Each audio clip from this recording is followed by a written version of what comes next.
Welcome to this week's edition of CEO Corner. I'm Otis Rawl, President and CEO of the South Carolina Chamber of Commerce, and we're happy to be in the offices of Commissioner Earl Hunter of the Department of Health and Environmental Control.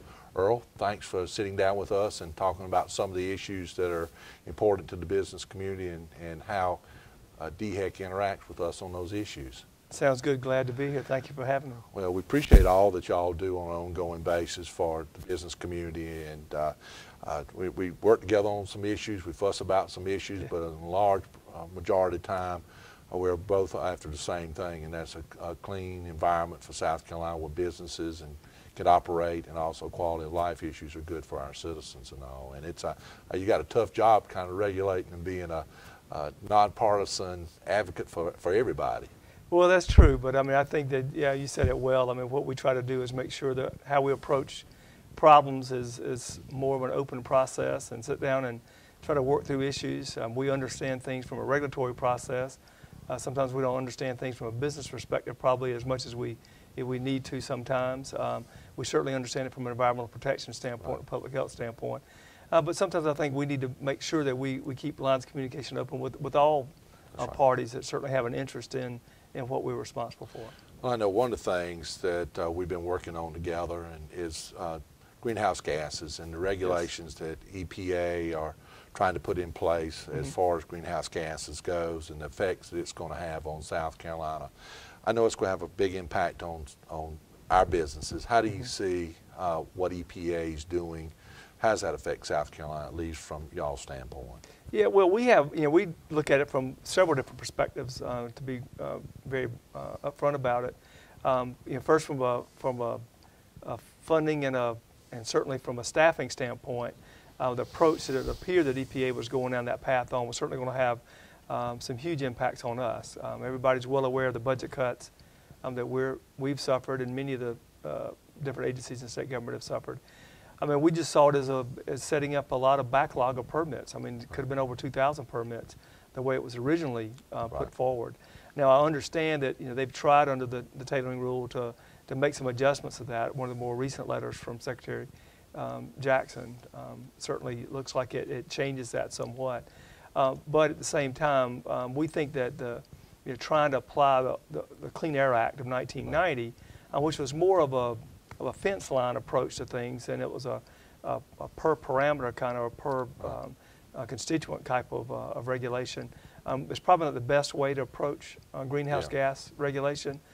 We really wish they would look at some legislation that took a more comprehensive look and looked at multiple factors, not just looking at each individual constituent. As you well know now, many of your business folks know right now, EPA is required every 5 years to review those individual constituents. Right. Whether you're talking about nitrogen oxide, ozone, so on and so forth, particulate matter, those kinds of things. So they're required to do that every 5 years, but they're looking at it, excuse me, on a constituent by constituent basis. Right. And sometimes there's an ability to capture something in a kind of a multi-pronged approach that doesn't put as much burden in trying to chase those individual constituents. You can do it better and looking at more of an umbrella approach to it. One of the concerns, and we understood the impact it's going to have on the automotive industry and cars, also the impact on big businesses, but I think a lot of people kind of miss the whole effect that it can have on small businesses and businesses that you wouldn't even think would be emitting greenhouse gases, like hospitals, whoever, really anybody that's got a boiler,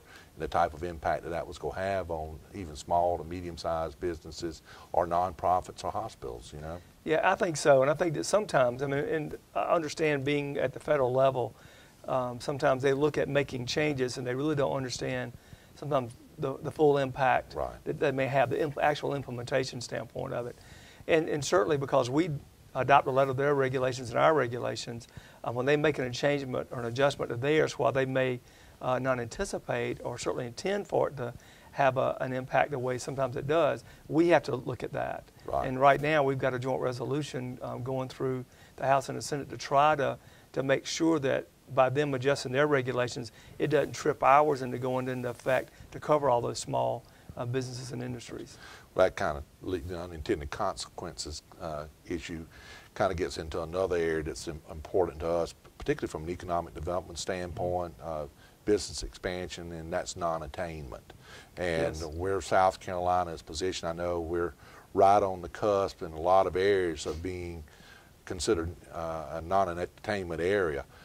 Can you talk a little bit about, at least from y'all's perspective, are there changes that need to be made at the federal system that would alleviate some of the problems that we're having in South Carolina, or is it things related to where they put their monitors as to what happens, and generally speak to non-attainment and where South Carolina fits in all this and where we are? Sure, be glad to.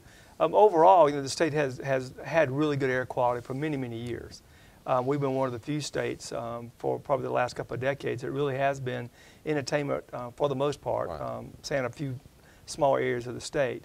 But with some of the changes they're looking at, certainly it's going to ratchet things down. I think right now we're showing under PM 2.5 to be pretty much in attainment across the whole state. When you start looking at the 8-hour ozone standard, though, as many of y'all are well aware, it used to be 0.08 parts per million or 80 parts per billion. That was changed in December of 2008 to go to 0.075.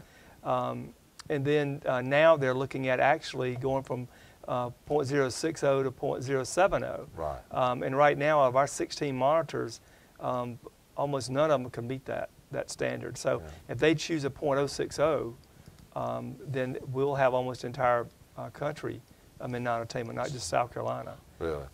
In fact, some of the numbers I've seen is, if you look at all the counties in the country, and I don't remember the exact number, but 500 or 600 different counties across all the states in the country, there may be only 30 or 40 that could even be in attainment. And when you consider all the open lands we've got in some of our Midwestern and Western states, and that's pretty difficult. So we don't know. We understand that standard is probably going to come out probably in August, so we'll know more about that one. The NOx standard just changed in January of this year. So they're certainly, as part of that, looking at requiring states to establish, in our state especially, we've got to establish 3 what they call near road monitoring stations. And those got to be at your 3 busiest interstates. And so that's, we got some concerns about that, the way it's written and the way they're kind of interpreting that, because it's going to cost about $60,000 per station. It's going to cost about $6,000 a year to monitor and man those, or do the maintenance on those stations, I should say. And then you got certainly the staff time and effort. And it's a pretty dangerous situation because of how close they want these to be next to very busy roads. And you just don't know if they're going to withstand the test of time. And it's a fairly big expense. And we think they could have probably looked at it in a little bit different way, the way they approach that. So we're hoping that's at least they give us a little bit of leeway there in the way they approach that. Well, I know that the federal mandates are coming down and the cost associated with that. And at the same time, DHEC is looking at state cuts that have been pretty significant. And I think the ramifications on the business community and our concerns revolve around the ability to get permits out on a timely basis. How do you see the impact of the state budget? How's it going to impact your organization? And subsequently, by impacting your organization, how does it impact our ability to get permits and things of that, Earl? Yeah, I think there's no doubt about it that as we're losing staff, and we've lost considerable number of staff already, that we will see some slowdowns in our turnaround on permits. No doubt about it. We're certainly trying to look at the major permits. We're certainly trying to look at any types of permits that we can quit doing, or at least back away from some of the administrative review requirements of that.